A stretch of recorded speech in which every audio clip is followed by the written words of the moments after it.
प्राणनाथ प्यारे की जय। बोलो श्री सतगुरु महाराज की जय।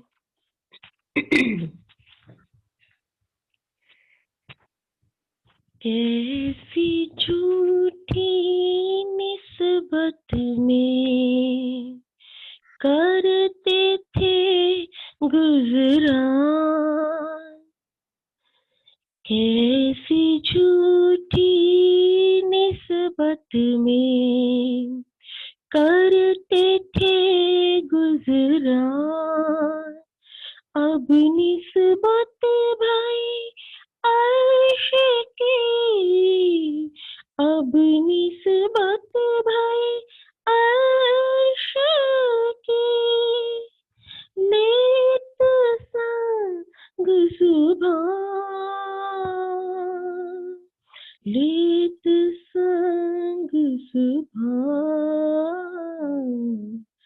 कैसी झूठी निस्बत में करते थे गुजरान।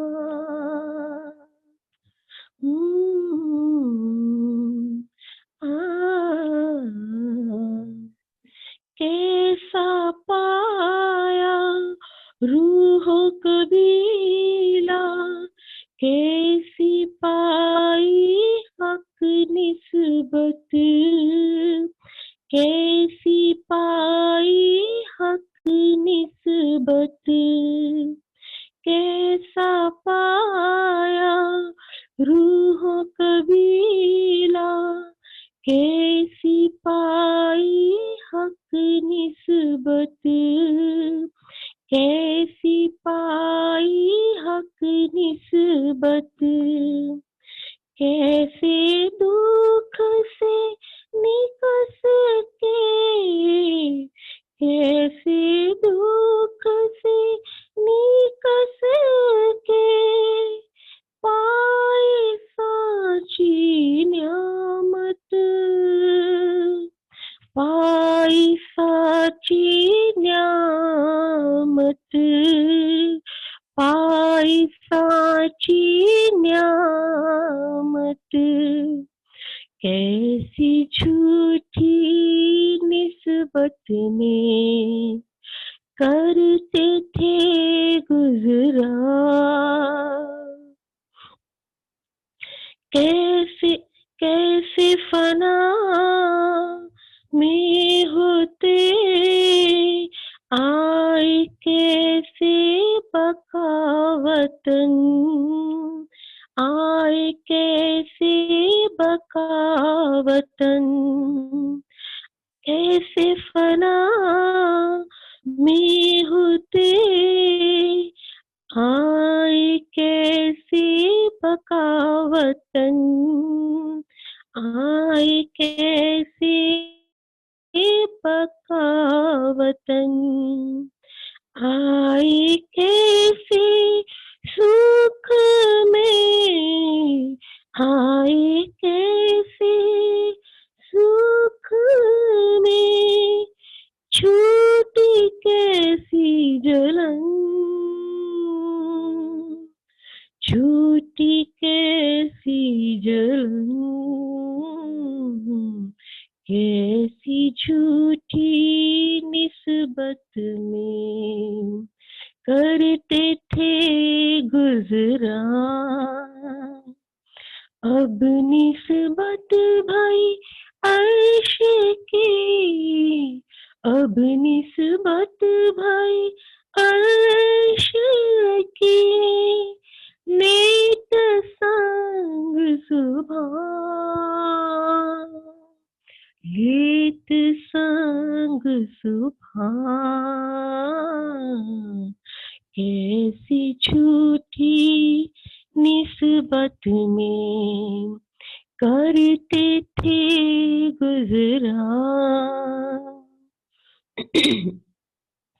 कैसे झूठे घर होते पाई, कैसी अर्श मोहला पाई, कैसी अर्श अरश मौला, कैसे झूठे घर होते, पाई कैसी अरश मौला, पाई कैसी अरश मौला, जागत हो के नींद में, जागत हो के नींद में, कछु विचारत हो ये बात, कछु विचारत हो ये बात, कछु विचारत हो ये बात, कैसी झूठी निस्बत में करते थे गुजरान,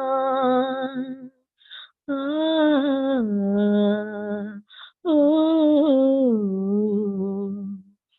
खेल दिखाया हमने तुमको, वास्ते तफावत, वास्ते तफावत,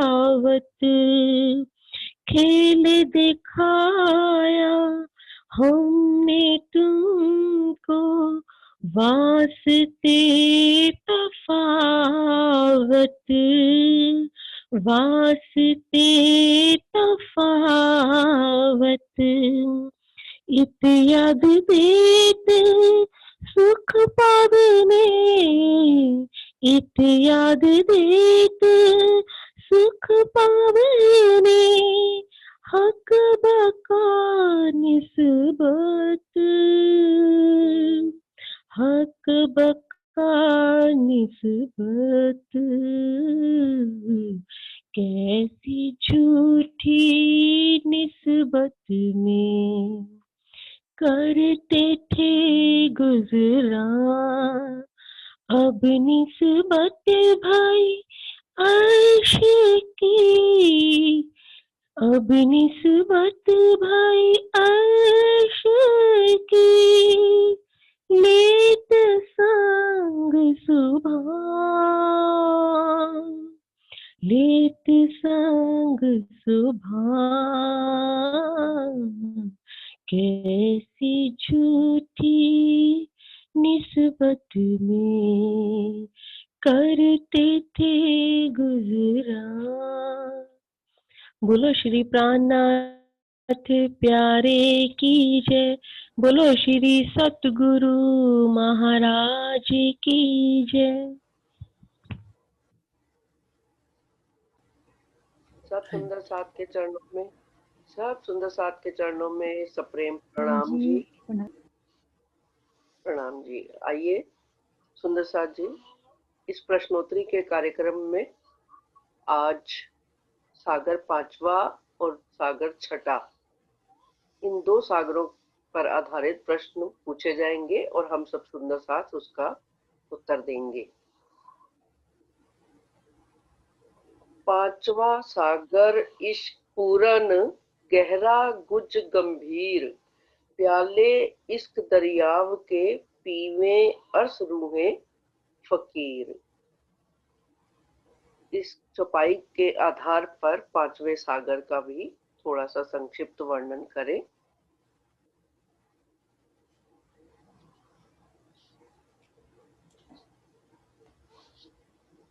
चौपाई फिर से सुन लीजिए। पहली चौपाई है, पांचवा सागर पूरन, गहरा गुज गंभीर, प्याले इश्क दरियाव के, पीवे अर्स रूहें फकीर। इस चौपाई का भाव अब बताते हुए पांचवें सागर का वर्णन करें।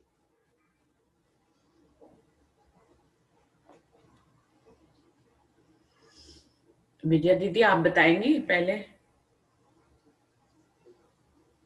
हाँ बहन जी। जी आप आइए। प्रणाम जी।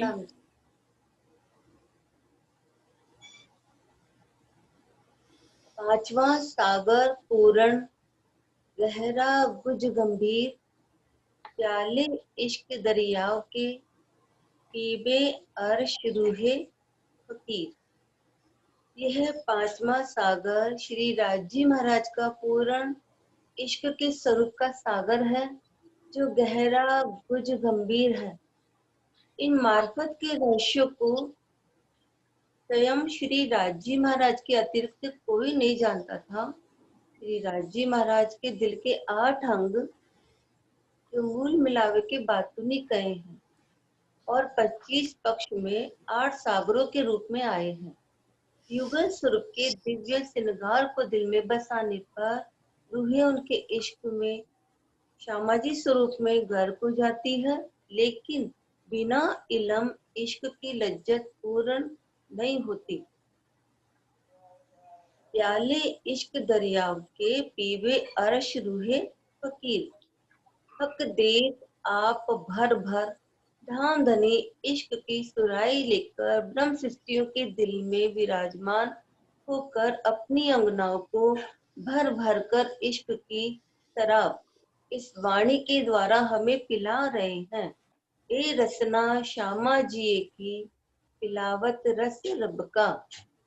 यह रस अर्श की रूहें बड़े प्यार से पी रही है। जिनकी निस्बत अखंड परमधाम की है, वो ही इस रस को ले रही है। पीवे अर्श रूहे फकीर। यह घृत सागर श्री श्यामा जी का सागर है। यह अति सुखदायी है। श्री श्यामा जी के इश्क आनंद की बड़ी बड़ी लहरें तरंगे आती है। श्री राजी महाराज अपनी मीठी रसना से अपनी मीठी श्यामा जी को इश्क का रस पिलाते हैं। यह घृत सागर रंग महल परम धाम के पश्चिम व उत्तर के बीच वायव्य कोण की दिशा में आया है। यहाँ की संपूर्ण जोगबाई आसमानी रंग की दिखाई देती है। शुक्ल पक्ष की पंचमी तिथि को यहाँ आते हैं। वनों में ही लीला विहार का सुख झीलने का, श्रृंगार का, निरत का, आरोगने का सुख लेते हैं। रात्रि 9 बजे 5वीं भूम रंग परवारी मंदिर आते हैं। प्रणाम। बहुत अच्छा। विजय दीदी ने तो पूरा इश्क सागर का सार एक चौपाई के द्वारा ही बता दिया है। इश्क सागर का संक्षिप्त वर्णन तो कर दिया है। आइए और कोई सुंदर सा बताना चाहें तो जरूर बताएं।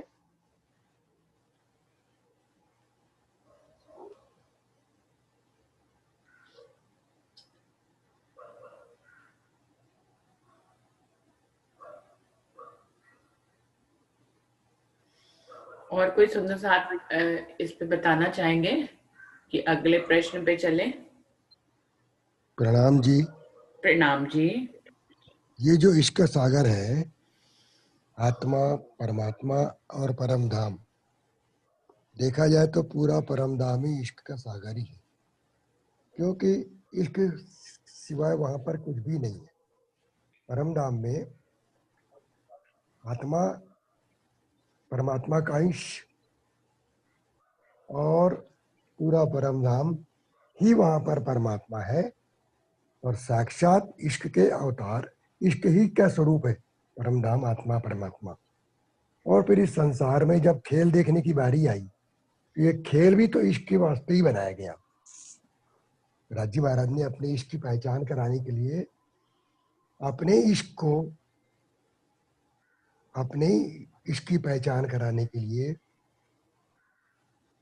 इश्क की पहचान कराने के लिए ये अपने ही ध्यान के स्वरूपों को, अपना ही इश्क की पहचान कराने के लिए ये ध्यान में हमको फिर ये पूरा संसार दिखाया जा रहा है। तो इस ध्यान के संसार में भी राजी महाराज ने उसी इश्क की पहचान कराने के लिए अपने इश्क की आनंद स्वरूपा जो है श्यामा महारानी, उनके मुख से रस भरी रसना से ये जो वाणी प्रसारित की है, 18,758 वाणी शब्दों की, चौपाइयों की वाणी जो है, इस वाणी में ही पूरे इश्क का सागर समाया हुआ है, और वो अपनी सारी सखियों को इस ध्यान के संसार में भी सुख देने के लिए, अपनी इश्क की पहचान कराने के लिए और उस इश्क का अनुभव पूर्ण प्राप्त करने के लिए ये सागर पूरी वाणी प्रभावित हुई है। तो ये पूरी की पूरी तारतम वाणी जो है इश्क का सागर ही है, श्यामा जी के मुख से है, और प्राणपति के द्वारा दिए गए प्रेम के प्याले जो है हम परम धाम की अंगनाएं जो प्रेम रस की चाह करने वाली है। फकीर मतलब हमें तो बिल्कुल चाह चाहिए, उसके सिवाय कुछ नहीं चाहिए। इसका मतलब फकीर का सदा पान करती रहती है, वहां भी करती थी और यहाँ भी सुंदर साथ हमारे इसका पान ही कर रहे हैं।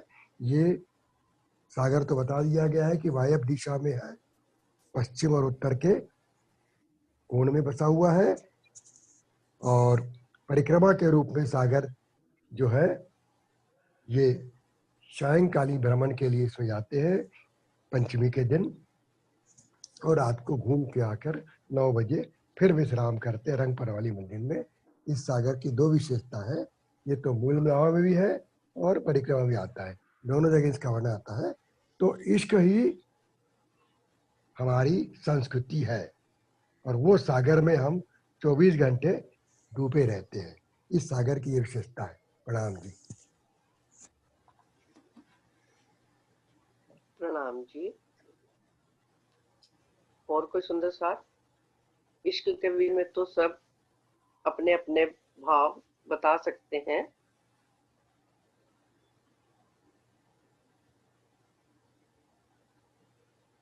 या अगले प्रश्न पर चलूं?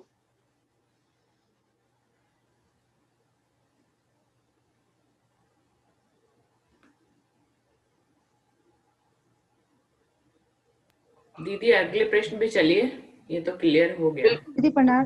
दीदी प्रणाम जी। प्रणाम जी। प्रणाम जी। दीदी मैं एक चौपाई बोल रही हूँ। हाँ बोलिए। ए सुख सागर 5वां, ईश सागर दिल हक, पहले 4 देखे सागर, कोई ना हक दिल मापक। ये 5वां सागर श्री राजी महाराज के दिल में भरपूर इश्क का सागर है, जो बेहद सुखदायी है। पहले 4 सागरों को देखा, परंतु हक के इश्क सागर के समान कोई नहीं है। प्रणाम जी।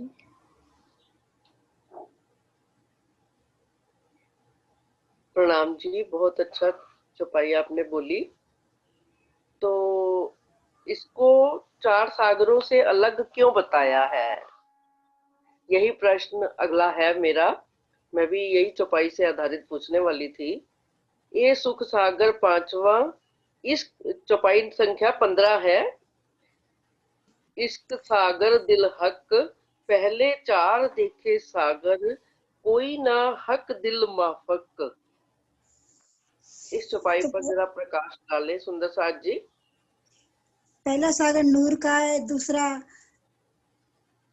नीर का है, तीसरा श्रृंगार का है, और चौथा सागर जुगल किशोर शोभा का है। इसमें इश्क इश्क इश्क है, बाकी कोई मेरे को बोलना नहीं आ रहा। कोई नहीं संगीता जी, आप बहुत अच्छा बोल रही हैं। प्रणाम सुंदर साथ जी। प्रणाम जी। हाँ जी ये जी जहाँ तक मैंने सुना हुआ है, मुझे बहुत नहीं आता, सिर्फ इतना ही जानती हूँ कि पूरे परम धाम में एक ही गुण है, वो है इश्क। शायद इसीलिए ये सभी सागरों से अलग है, इसलिए ये इश्क का सागर हर परम धाम के कण कण में इश्क भरा है। तो इसलिए ही ये इश्क का सागर बाकी सब सागरों से भिन्न होगा। आगे मुझे कुछ आता नहीं, बस इतना मालूम है जी। प्रणाम। रमता जी बताने के बाद प्रणाम सब जी। कुछ आप कहती हैं, नहीं ऐसा कैसे हो सकता है, राजी की मेहर सब पर है। ये इनकी अदा है, हमेशा ऐसा कहना। जी जी जी जी जी। नहीं नहीं, ये सच सच यही है कि जब मैं क्लास में बैठ के सुनती हूँ तो मुझे लगता है कि मैं तो आपके मतलब जितना राज्य ने आपको अपने साथ जोड़ के रखा है उसका मैं कण भर भी नहीं हूँ। अगर कण भर भी होती तो मैं अपने आप को बहुत सौभाग्यशाली मानती, लेकिन अभी तो मैं बहुत दूर हूँ, कोसों दूर हूँ। और मुझे कोई मतलब इस स्टेज तक पहुंचने के लिए पता नहीं राज्य कब मेहर करेंगे कि मैं इस स्टेज तक पहुंचूं, उनकी मेहर पाऊं और उनके इस सागर में डूब पाऊं। जी प्रणाम जी। हाँ जी, और भी कोई सुंदर साथ अपने दिल के भाव बताना चाहे? ये सुख सागर पांचवा, इश्क सागर दिल हक, पहले चार देखे सागर, कोई ना हक दिल माफक। ऐसा क्यों कहा है कि कोई ना हक दिल माफक? अंशु आप बोलो, आप आओगे?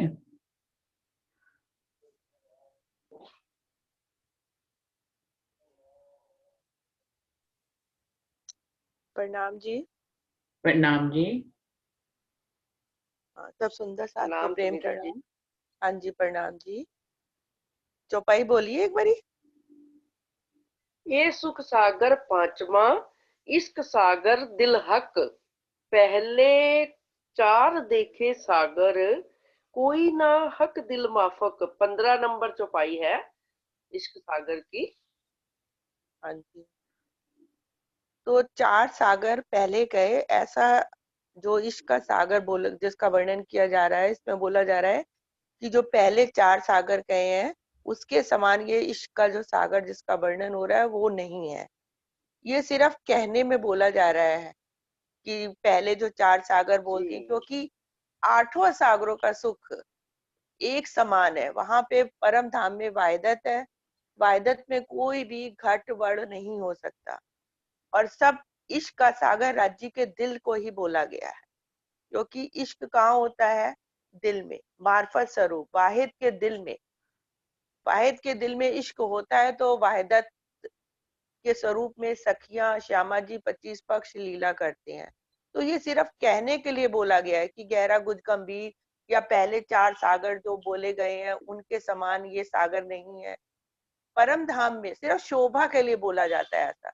परम धाम में कोई भी चीज घटबढ़ नहीं है, सब लीला राज्य के दिल से ही होती है। प्रणाम जी। बहुत अच्छा सुनीता बहन ने बताया कि वास्तव में इंद्रावती जी के धाम हृदय में बैठकर सिर्फ ये बताने के लिए, वैसे एक से बढ़कर एक जिस सागर का वर्णन किया जाता है उसी को सर्वश्रेष्ठ बता दिया जाता है। ये सिर्फ बताने के लिए नहीं, तो सब सागर एक समान है, एक एक सागर में सभी सागरों का सुख है। राज्य का पूर्ण स्वरूप ही इश्क का स्वरूप है। उनकी आंखों से भी इश्क के झरने बहते हैं, उनकी जुबान से भी इश्क के झरने बहते हैं, उनके श्रवण अंग मतलब पूरा स्वरूप, पूर्ण स्वरूप ही इश्क का स्वरूप है। बस सिर्फ कहने के लिए ये है कि ये सागर अन्य सागरों के समान नहीं है। चलिए, सुंदर साथ जी स्पष्ट हो गया। और कोई सुंदर साथ अगर बताना चाहे अपने दिल के भाव, या अगले प्रश्न पर चलूं? प्रणाम सुंदर साथ जी। देखिए, ये जो सागरों का वर्णन हुआ है वाणी के माध्यम से, श्री इंद्रावती सखी कहाँ कर रही है वर्णन? ये तो ये संसार में कर रही है हमारे यहाँ, क्योंकि इन सागरों का वर्णन तो वहां करने का सवाल ही उठता नहीं परम धाम में, क्योंकि वहां तो सब लीला में मस्त है पूरे पूरे, इन सागरों का सारो आनंद लेते थे। तो ये पहले चार सागर जो वर्णन किया है यहाँ बैठ करके, तो पहले हम लोगों के आत्माओं को समझाने के पहले उन्होंने नूर सागर का वर्णन किया, सुंदरता का मूल भाव में नूर सागर की शोभा जो है पूरी बताई। उसके बाद उन्होंने सुंदर सात की शोभा का वर्णन किया, नीर सागर का, और बाद में उनके गुण के अनुसार एक दिली उनके क्या है वो बताई। और उसके बाद एक दिली के बाद में दधी सागर जो है सबका श्रृंगार आया। लेकिन अब दिल में एक बात और थी ना कि यहाँ पर मैं अपने सखियों को इस माया के खेल में भी इश्क की पहचान मैं कैसे कराऊं, इसलिए चौथा सागर का वर्णन फिर से आया है जो पूरा इश्क भरा है और राजी महाराज के रहस्य से, गुद रहस्य से भरा हुआ है।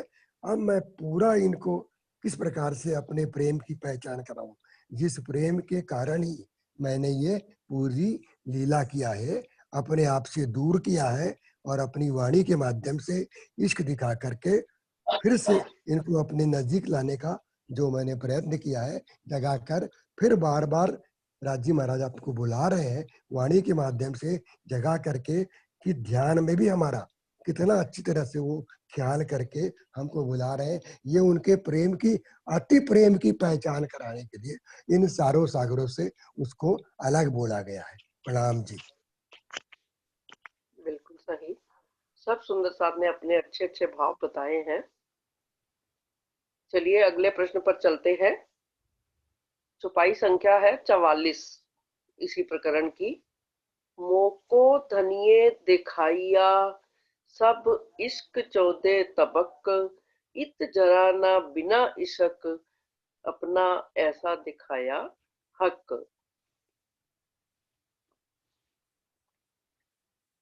फिर से पढ़ देती हूँ चौपाई। मोको धनिये दिखाइया सब इश्क चौदे तबक, इत जरा ना बिना इश्क अपना ऐसा दिखाया हक। सुंदर सास जी इस चौपाई पर अपने भाव व्यक्त करें।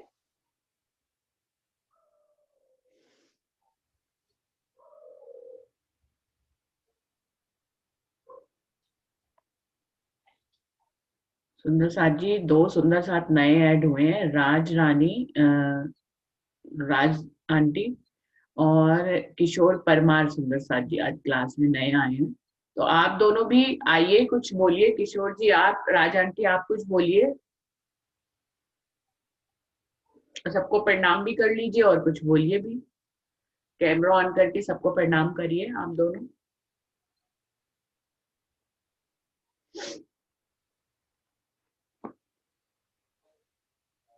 मेरी आवाज आप तक पहुंच रही है?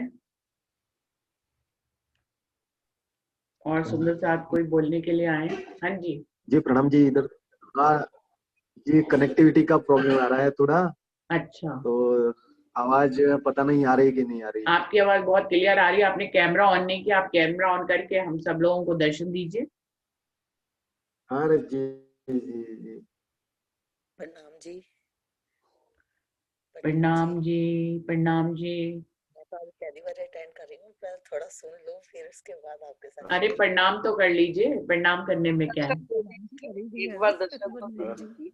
हाँ जी प्रणाम जी किशोर जी। किशोर जी नए सुंदर साथ ज्वाइन हुए हैं जी। कहाँ से आप किशोर जी, सबको बताइए। जी मैं गोधरा पंचमहाल से हूँ, गुजरात जी। और मैंने कल अपना एक ग्रुप है सुंदर साथ जी का, उसमें ये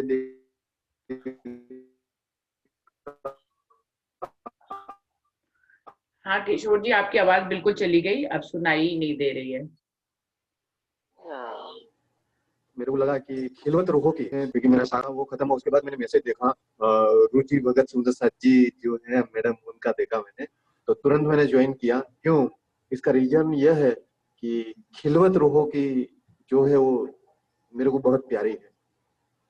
बस मैं शॉर्ट में बोलूंगा, आपने जो स्टार्टिंग किया वो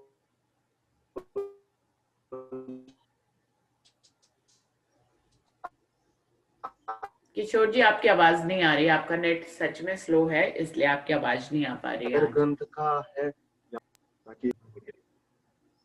अच्छा आगे नेक्स्ट जो भी है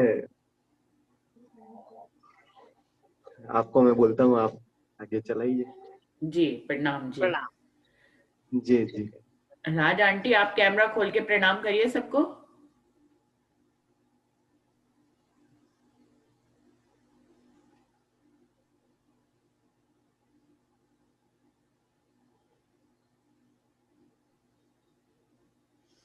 चलिए दीदी, आप राज आंटी बाद में आ जाएंगे, आप आगे बढ़ाइए क्लास। तो ये मैंने प्रश्न दिया है ना, उसका उत्तर चलना है अब। मोको धनिये दिखाइया सब इश्क चौदे तबक, इत जरा ना बिना इश्क अपना ऐसा दिखाया हक, इस चौपाई का भाव स्पष्ट करें।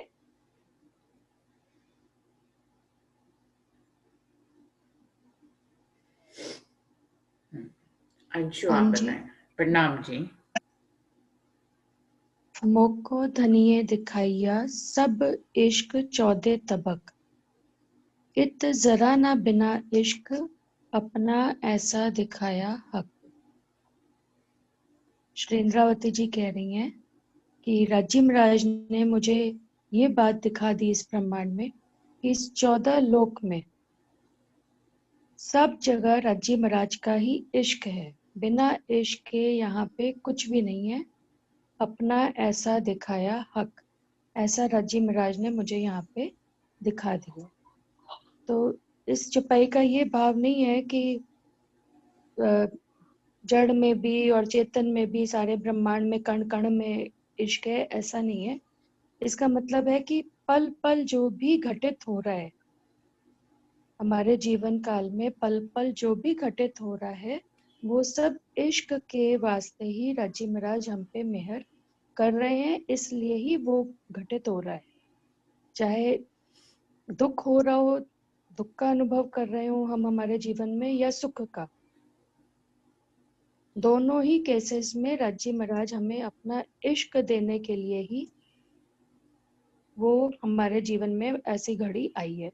श्री मोहम्मद कहे तुम पर दम दम जो बरतत, सो सब वास्ते इश्क हक मेहर करत। तो कभी हमको ऐसा भी लग सकता है कि राज्य महाराज हम कितने दुखों में गिरे हुए हैं, आपकी कैसी कहर नजर हम पर पड़ी हुई है, ये क्या आप मेहर क्यों नहीं कर रहे। तो उस वक्त भी हमारे पे बातूनी मेहर हो रही होती है। चाहे जाहिरी में हमको वो कहर दिख रहा हो कि हमारे जीवन में कहर है, जीवन में अनेकों एक के ऊपर एक कष्ट आते ही चले जा रहे हैं, थम ही नहीं रहे दुख के पल हमारे, लेकिन उस वक्त भी राज्य महाराज हम पे बातूनी मेहर कर रहे होते हैं। इस चौपाई में यही भाव बताया जा रहा है कि सब 14 तबक में जो कुछ भी हो रहा है सो वो सब इश्क के वास्ते ही हो रहा है। राज्य महाराज हमें इश्क के अलावा और कुछ दे ही नहीं सकते, उनके पास है ही नहीं, और कुछ दुख है ही नहीं उनके पास। परम धाम में कोई दुख का तो सागर बनाया नहीं रखा उन्होंने जो हमें वो दुख दे देंगे। तो जो भी दे रहे हैं वो सब इश्क के वास्ते ही वो हमको यहाँ पे दे रहे हैं। प्रणाम जी। प्रणाम जी। और कोई सुंदर साथ? राज आंटी आपने कैमरा ऑन किया, एक बार प्रणाम कर ले सबसे। हाँ जी, प्रणाम जी। प्रणाम जी। आवाज आ रही मेरी? हाँ बिल्कुल आपकी आवाज आ रही है। थोड़ा सा कैमरा ठीक नहीं, खाली फेस का ऊपरी हिस्सा आ रहा है, उसको थोड़ा सा ठीक करें। हाँ जी प्रणाम जी। आप कहाँ से हैं, सब सुंदर साथ को बताइए। हाँ जी।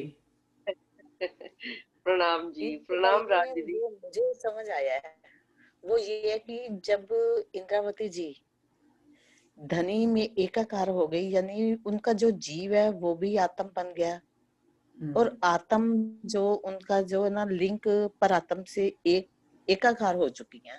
तो जब उनको सब कुछ राज्य ही राज्य हर तरफ नजर आती है, क्योंकि उनकी नजर जो परात्म की नजर राज्य में लगी हुई है, तो जीव और आत्म जो है एक हो गए। जब एक हो गए तो उनके अंदर भी हर तरफ 14 तबक में उनको इश्क ही इश्क इसलिए नजर आ रहा है क्योंकि उनकी नजर में सिर्फ राज्य ही राज्य है। कि मैं परम धाम की गलियों में घूम रही हूँ तो मेरी नजर में सिर्फ राज्य ही है। हर तरफ उनको जहां उनको जो भी नजर आता है वो सिर्फ राज्य का ही स्वरूप नजर आता है। इसलिए वो कह रही है कि 14 तबक में इश्क हो गया। प्रणाम जी। बहुत अच्छा, आज बहुत अच्छा लगा आपके दर्शन करके दीदी। बहुत समय हो गया आपको देखे हुए। राज आंटी को सभी सुंदर साथ जानते दिल में ही हैं। रहती हूँ, दूर नहीं हूँ। हाँ जी। और सुंदर साथ आए। वैसे तो राज दीदी ने पूरा स्पष्ट कर दिया भाव कि किस तरह से इश्क है इसमें, कि जब हमारे अंदर राज्य का इश्क आ जाएगा, मतलब राज्य जिस रूह को इश्क में डुबो देते हैं, इंद्रावती जी तो पूर्ण रूपेण इश्क का स्वरूप हो गई थी। वैसे दूसरे शब्दों में ये भी कहा है कि प्रेम ब्रह्म दो एक है, सो दो दुनी में नहीं, दुनी में नहीं है। हम दुनिया वाले दुनिया में समझते हैं, लेकिन परब्रह्म ने स्वयं अक्षरातीत धामधनी ने रूहों को जगाने के लिए, अपने इश्क का परिचय देने के लिए ही, वो तो ब्रह्म सृष्टि ही दुनिया में प्रेम लाई है, इश्क लाई है, तो इसलिए ऐसा कहा कि 14 तबकों हो गया इश्क, क्योंकि जिस जिसको इश्क का परिचय मिल जाएगा, उस अखंड अलौकिक इश्क का परिचय मिल जाएगा, वो स्वयं इश्क का रूप हो जाता है, इश्क उसमें समा जाता है, उसका रोम रोम ही इश्क वाला हो जाता है। इसलिए सुंदर साथ जी, ये तो अपनी करनी के अनुसार हम इश्क ज्यादा या कम अनुभव कर पाते हैं। सुंदर साथ जी, इश्क का सागर तो संपूर्ण हुआ,